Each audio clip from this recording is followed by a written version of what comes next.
Good morning students. I am Nitya, Assistant Professor, Dr. SNS College of Education. நம்ம இன்றைக்கி என்ன பார்க்க போகிறோம் அப்படின்னு பார்த்தீங்கன்னா என்விரான்மெண்டல் எஜுகேஷன், அதாவது சுற்றுச்சூழல் கல்வி அப்படிங்கிற பாடத்திட்டம் எங்கிருந்து கொண்டு வந்தால் நல்லாயிருக்கும் அப்படிங்கிறத பற்றி தான் பார்க்க போகிறோம். சரிங்களா?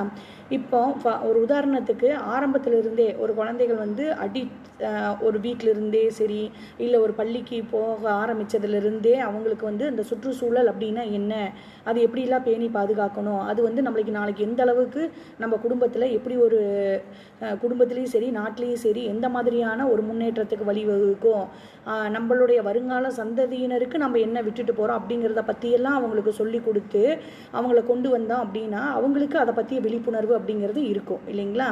ஸோ இதை விட பெட்ரு என்ன சொல்கிறாங்க அப்படின்னு பார்த்தீங்கன்னா, சின்னதிலிருந்தே, அதாவது ப்ரீகேஜியிலிருந்தே எல்கேஜி யூகேஜியிலிருந்தே அந்த சுற்றுச்சூழல் கல்வி அப்படிங்கிற ஒரு பாடத்திட்டத்தை கொண்டு வந்து அவங்களோட பள்ளி கரிக்குலத்தில் ஒரு பாடத்திட்டத்தை கொண்டு வந்து அவங்களுக்கு சொல்லிக் கொடுக்கறது மூலிமா இன்னி கொஞ்சம் நல்லா இருக்கும் அப்படின்னு சொல்கிறாங்க. சரிங்களா? அதாவது சுற்றுச்சூழல் என்பது எதிர்கால சந்ததியினருக்கு மிகவும் முக்கியமான ஒன்றாக கருதப்படுது இல்லைங்களா? ஒரு நிலையான எதிர்காலத்தை உருவாக்குறதுக்கு இது ரொம்ப வழிவகுக்குது அப்படிங்கிறத பற்றி நம்ம உங்களுக்கு முன்னாடி இருந்தே சொல்லணும். பள்ளி பாடத்திட்டத்தில் சுற்றுச்சூழல் கல்வியை பற்றியே நம்மளுக்கு கொண்டு வரணும் அப்படின்னு சொல்கிறாங்க. சரிங்களா? அதுக்கு அடுத்தது அப்படின்னு பார்த்தீங்கன்னா, தற்போதைய பாடத்திட்டத்தில் சுற்றுச்சூழல் கல்வி அப்படிங்கிறது எப்படி இருக்குது அப்படின்னு பார்த்தீங்கன்னா, இப்போ இருக்க பாடத்திட்டத்தில் சில வகுப்புகள் வந்து சுற்றுச்சூழல் பாடங்கள் வந்து எப்படி இருக்குது அப்படின்னு பார்த்தீங்கன்னா, உயிரியல், புவியியல், சமூக அறிவியல், இந்த மாதிரி சயின்ஸ் ரிலேட்டடாக, சோசியல் சயின்ஸ் ரிலேட்டடாக இருக்கக்கூடிய கரிக்குலத்தில் எல்லாத்துலேயுமே வந்து சுற்றுச்சூழல் அந்த கூறுகள் என்னென்ன, அது அதனுடைய இணைப்புகள் என்னென்ன அப்படிங்கிறத பற்றி எல்லாமே ஏற்கனவே பாடங்களில் இருக்குது அப்படிங்கிறது சொல்கிறாங்க. சரிங்களா? அதுக்கடுத்தது என்ன சொல்கிறாங்க அப்படின்னு பார்த்தீங்கன்னா, பாடத்திட்டத்தில் சுற்றுச்சூழல் கல்வி வந்து எந்த மாதிரியான விழிப்புணர்வை ஏற்படுத்தலாம் அப்படின்னு பார்த்தீங்கன்னா, ஃபஸ்ட்டு வந்து சுற்றுச்சூழல் கல்வி அப்படின்னா என்ன அப்படிங்கிற விழிப்புணர்வை ஏற்படுத்தும் விதமாக அவங்களுக்கு அந்த கரிக்குலம் வந்து கொண்டு வரணும் அப்படிங்கிறாங்க.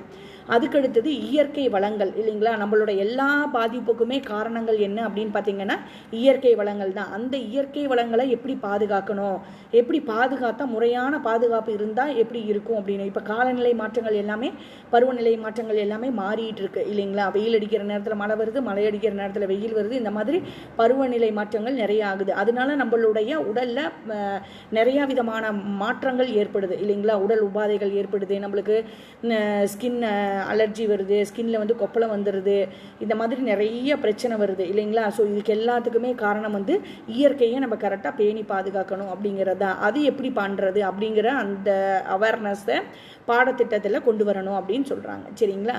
அதுக்கடுத்தது வந்து என்னென்னா, சுற்றுச்சூழல் பாதுகாப்புக்கு முக்கியமாக மாசுபாடு மற்றும் அதன் விளைவுகள் பற்றி விளக்குறது வந்து ரொம்ப ரொம்ப முக்கியம் அப்படிங்கிறாங்க. அதை பற்றிய மாசுபாடு அப்படின்னா என்ன, அதை பற்றிய விழிப்புணர்வு பாடத்திட்டத்தில் கொண்டு வரணும் அப்படின்னு சொல்கிறாங்க. சரிங்களா?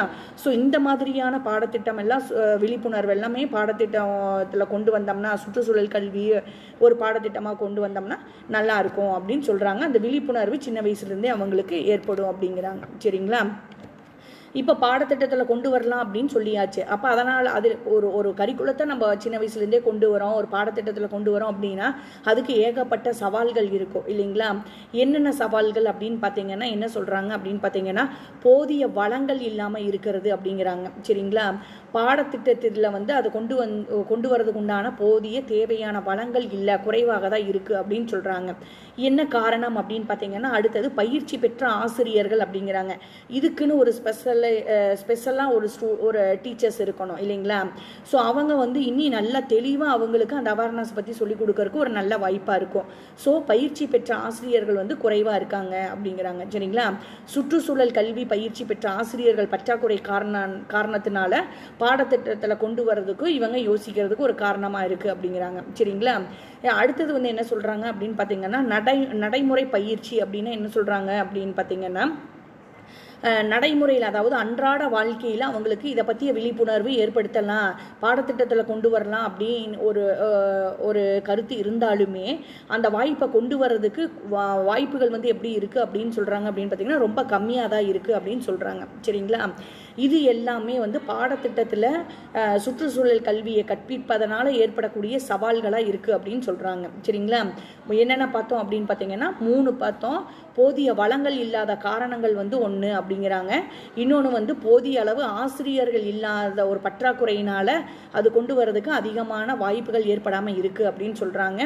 அதுக்கடுத்தது வந்து என்ன சொல்கிறாங்கன்னா மாணவர்களுடைய நடைமுறை வாழ்க்கையில் அது கொண்டு வரது அப்படின்னு பார்த்தீங்கன்னா வாய்ப்புகள் வந்து ரொம்ப கம்மியாகவே இருக்குது அப்படின்னு சொல்கிறாங்க. சரிங்களா? இது எல்லாமே பாடத்திட்டத்தில் கொண்டு வரக்கூடிய சவால்களாக கருதப்படுது அப்படின்னு சொல்கிறாங்க. சரிங்களா? ஓகேம்மா, தேங்க்யூ. நெக்ஸ்ட் கிளாஸில் இதை பற்றி அடுத்தது பார்க்கலாம்.